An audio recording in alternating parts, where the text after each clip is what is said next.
Bisa, Pak? Lah iya, saya yang nggak bisa malah. Lah ini berarti hostnya ganti jenengan ini malah.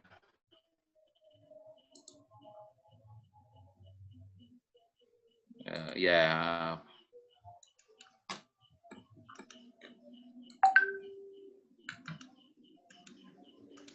ya. Gimana, Pak? Nanti pakai share screen ya. Oh iya, Pak. Iya. Ya monggo dimulai saja. Tapi jenengan rekod ya Mbak ya. Iya, Pak. Karena dari sini saya nggak bisa ngerekam. Oke. Jadi monggo Mbak, direkod dimulai dari sekarang.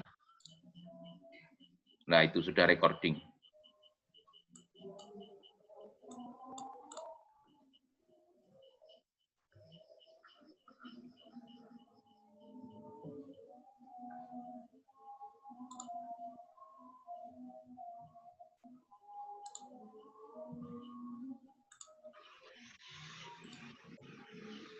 Oke, Assalamualaikum warahmatullahi wabarakatuh. Waalaikumsalam warahmatullahi wabarakatuh. Waalaikumsalam warahmatullahi wabarakatuh. Selamat malam, kami dari kelompok 3. Saya mewakili dari kelompok 3 membuka presentasi kami.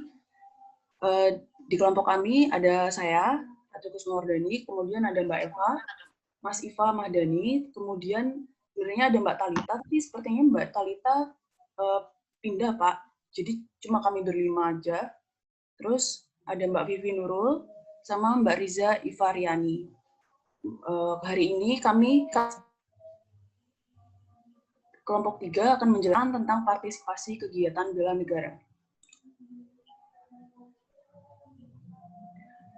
Yang pertama adalah eksistensi bela negara. Bela negara itu suatu kewajiban konstitusional dari warga negara Indonesia ataupun kewajiban sebagai manusia, sebagai warga negara, di mana dituntut untuk memiliki rasa kebangsaan atau istilahnya nasionalisme dan rasa cinta tanah air, sehingga mereka harus siap dalam membela dan berkorban demi keberlangsungan negaranya. Mbak Ratri, mohon maaf. Ya. Layarnya bisa di full screen kan biar jelas. Oh iya, benar. Slideshow, nggih. Terima kasih.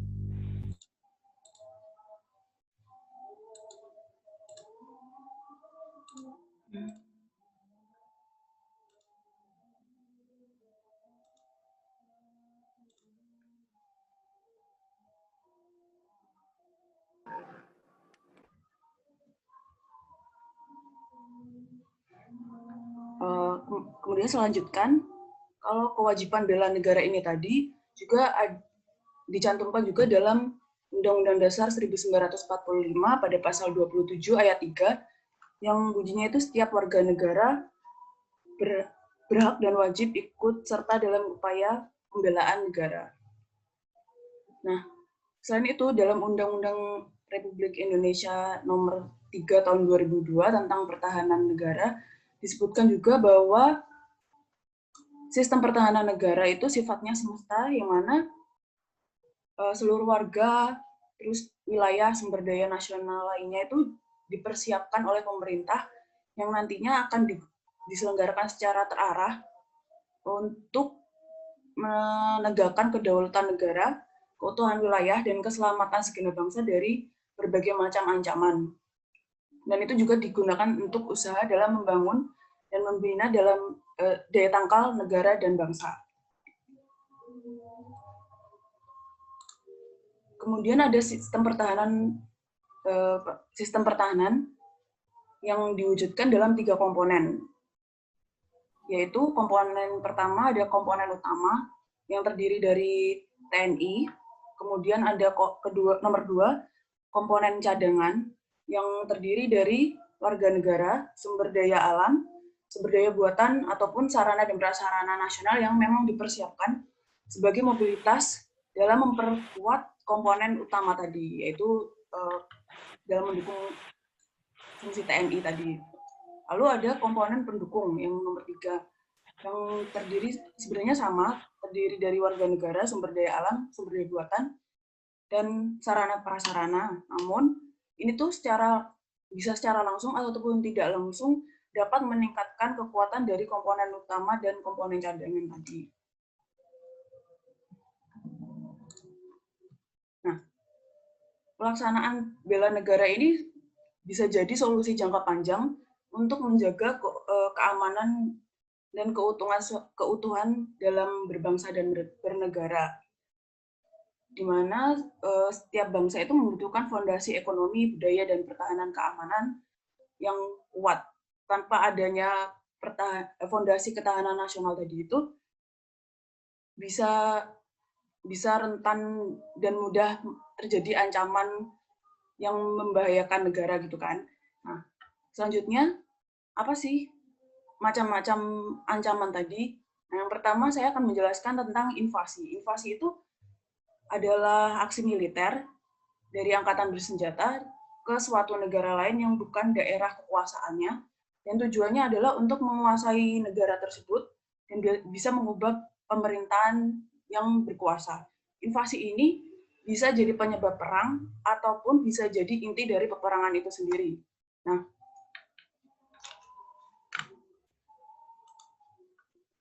invasi itu pada dasarnya dilakukan untuk memperluas wilayah dan kepentingan politik. Namun, ada motif-motif lain yang bisa menyebabkan ini terjadi.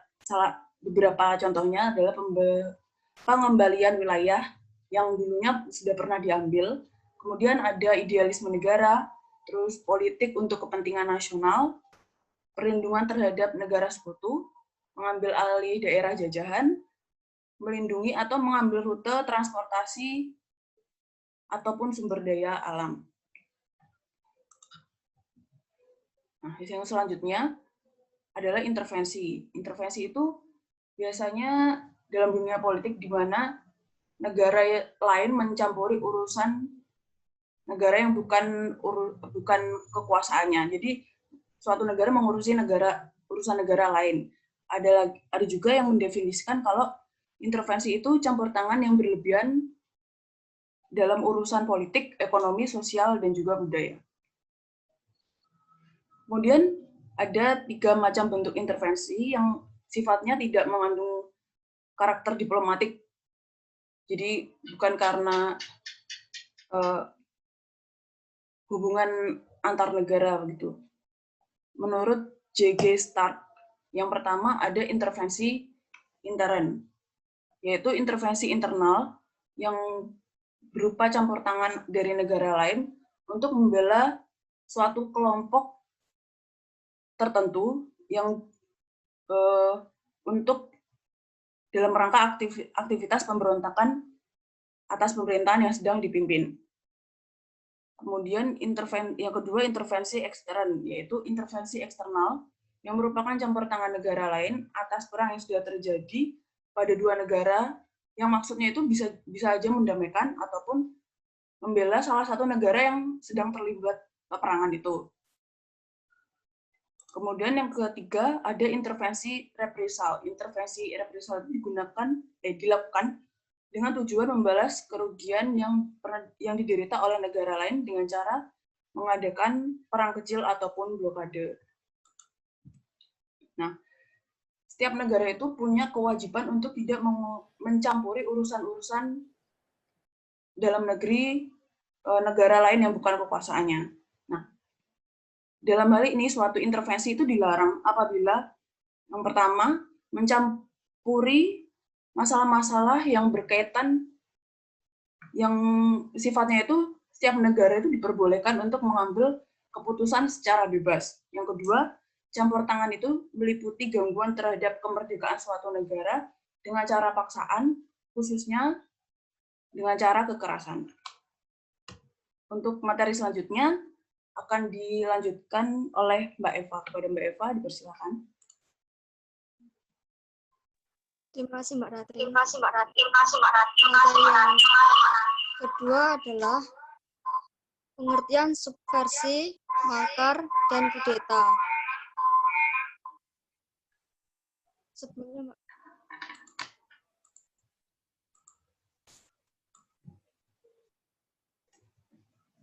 Yang pengertian Mbak Ratri.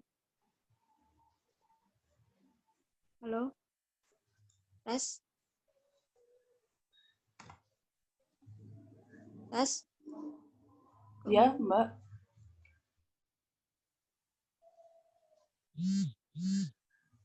Tes? Terdengar, Mbak Eva? Pengertian?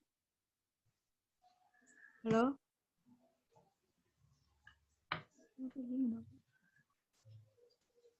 Tes? Enggak ada. Slide sebelumnya, Mbak Ratri, slide sebelumnya pengertian Oke. subversi, Iya. makar, dan kudeta.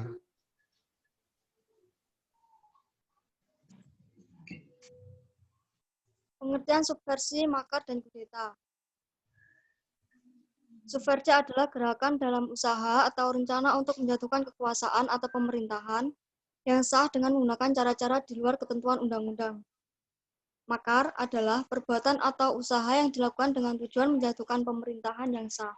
Sedangkan kudeta adalah usaha untuk melakukan perbuatan kekuasaan atau pemerintahan secara paksa dan dengan cara yang tidak sah atau bertentangan dengan ketentuan perundang-undangan. Next.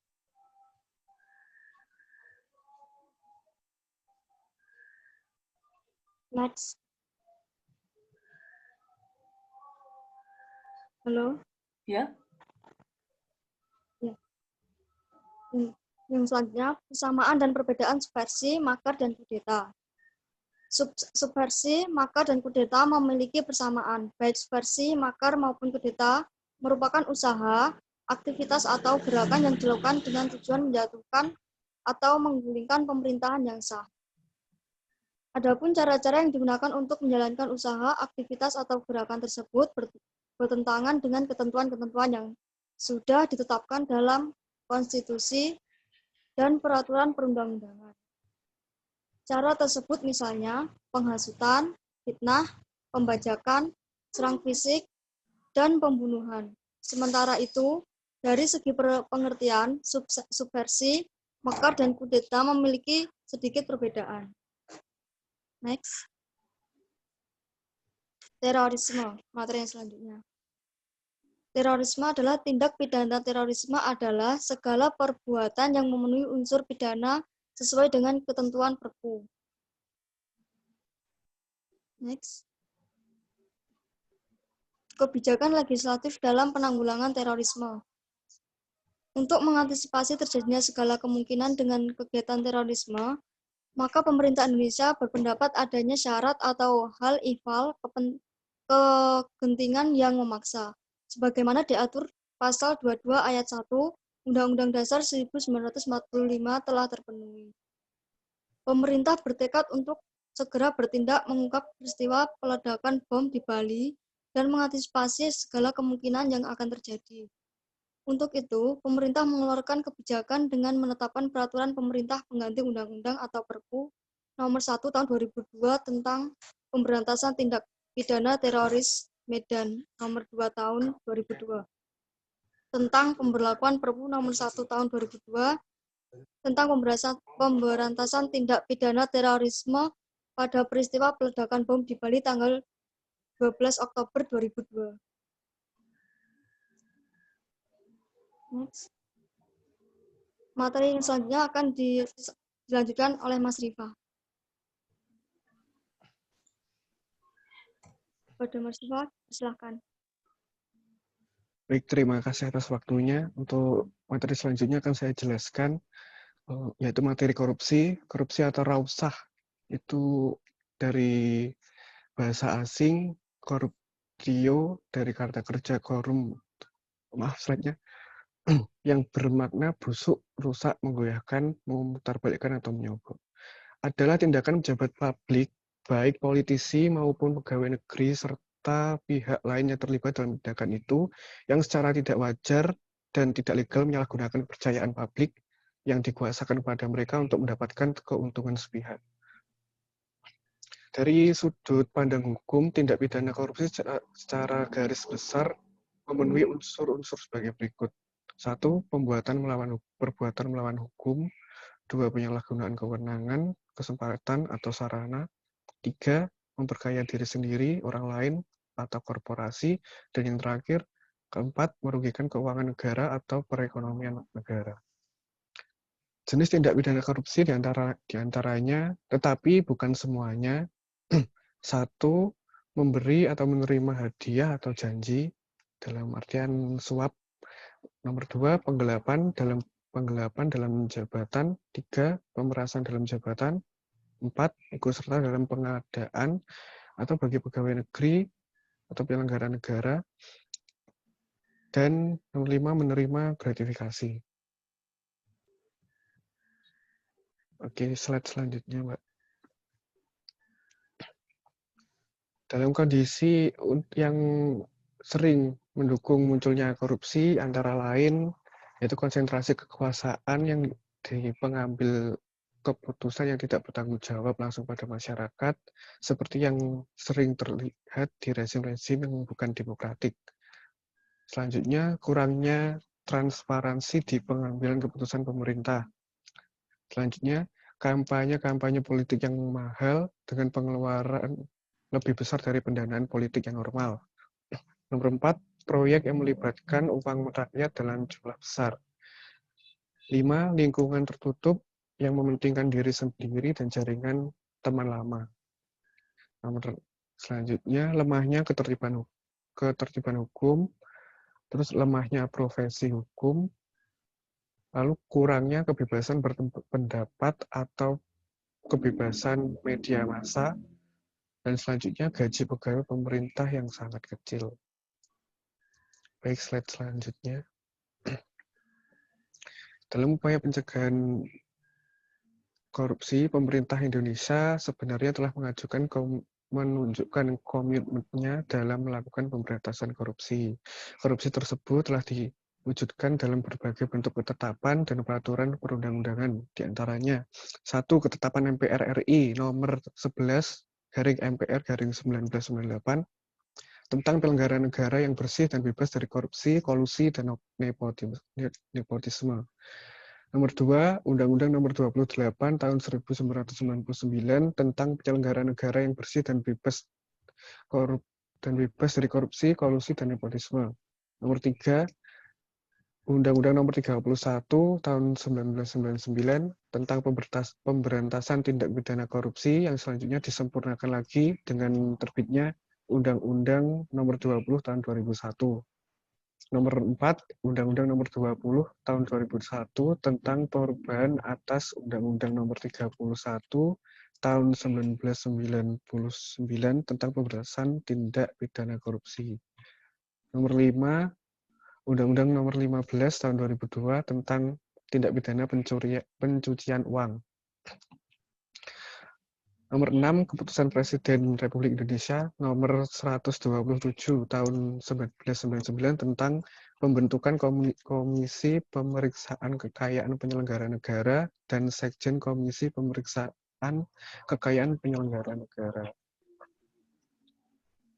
Baik, selanjutnya. Materi selanjutnya yaitu penyalahgunaan narkoba. Penyalahgunaan narkoba atau narkotika dalam pola perilaku yang bersifat patologik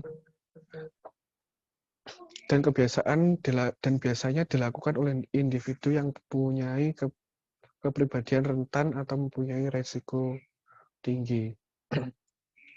Untuk itu perlu kita sebagai warga negara perlu tahu bagaimana tanda-tanda dari pengguna narkoba atau ciri-ciri fisik supaya bisa menghindari hal-hal yang tidak diinginkan dan kita bisa menghindari penyalahgunaan narkoba tersebut.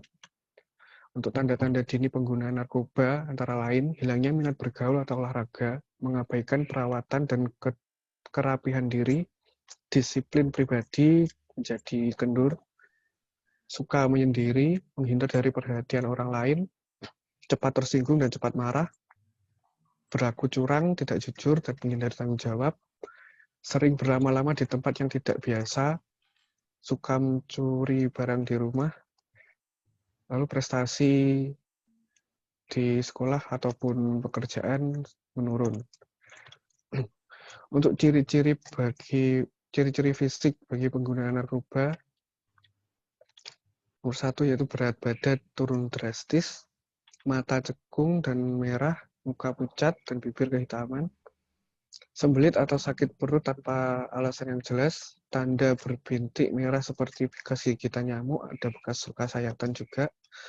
Nomor 5, terdapat perubahan warna kulit di tempat bekas suntikan.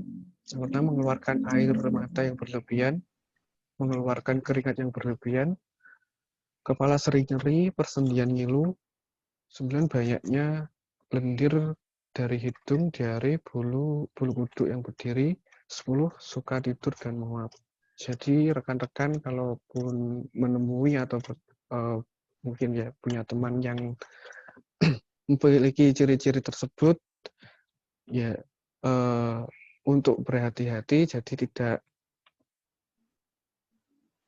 tidak akan terjerat di lingkungan seperti mereka. Insya Allah kita semua dijauhkan dari pergaulan yang seperti itu. Amin. Oke, selanjutnya. Adapun sanksi penyalahgunaan narkoba di Indonesia sudah disusun oleh pemerintah kita sendiri, bisa dilihat atau dipelajari berdasarkan hukum yang telah dibuat, yaitu Undang-Undang Narkoba Nomor 35 Tahun 2009. Oke, selanjutnya. Untuk materi premanisme dan selanjutnya akan dilanjutkan oleh Mbak Vivi. Oke, monggo Mbak Vivi. Terima kasih. Oke, terima kasih. Premanisme. Premanisme berasal dari kata bahasa Belanda, Friedsman, artinya orang bebas, merdeka, dan isma artinya aliran. Adalah sebutan pejoratif yang sering digunakan untuk merujuk kepada kegiatan sekelompok orang yang mendapat penghasilannya terutama dari pemerasan kelompok masyarakat lain. Premanisme di Indonesia. Fenomena preman di Indonesia mulai berkembang pada saat ekonomi semakin sulit dan angka pengangguran semakin tinggi. Akibatnya kelompok masyarakat usia kerja mulai mencari cara untuk mendapatkan penghasilan, biasanya melalui pemerasan dalam bentuk penyedia jasa yang sebenarnya tidak dibutuhkan. Preman sangat identik dengan dunia kriminal dan kekerasan karena memang kegiatan preman tidak lepas dari kedua hal tersebut. Slide selanjutnya. Contoh kejahatan premanisme. Preman di terminal bus yang memunggul pungutan liar dari sopir-sopir yang bila ditolak akan berpengaruh terhadap keselamatan dan kendaraannya yang melewati terminal. Kedua, preman di pasar yang memungut pungutan liar dari lapak-lapak kaki lima yang bila ditolak akan berpengaruh terhadap dirusaknya lapak yang bersangkutan. Ketiga, preman berkedok sebagai tukang parkir di ATM, toko, dan lain-lain yang berpura-pura menaruh karcis atau tanpa karcis di motor, sementara pemilik di depan motor atau kendaraan itu sendiri. Yang keempat, preman berkedok taksi di stasiun Gambir yang biasanya langsung mengambil barang-barang penumpang dan memasukkan ke bagasi taksi. Yang kelima, preman derek liar di jalan tol. Yang keenam, polisi-polisi cepek atau pengalur lalu lintas palsu yang justru sering membuat kemacetan. Yang ketujuh, wartawan yang terkadang suka memeras. Yang kedelapan, sering terjadi perkelahian antar preman-preman memperbulkan wilayah garapan yang berupa diantaranya menyebabkan jatuhnya korban jiwa,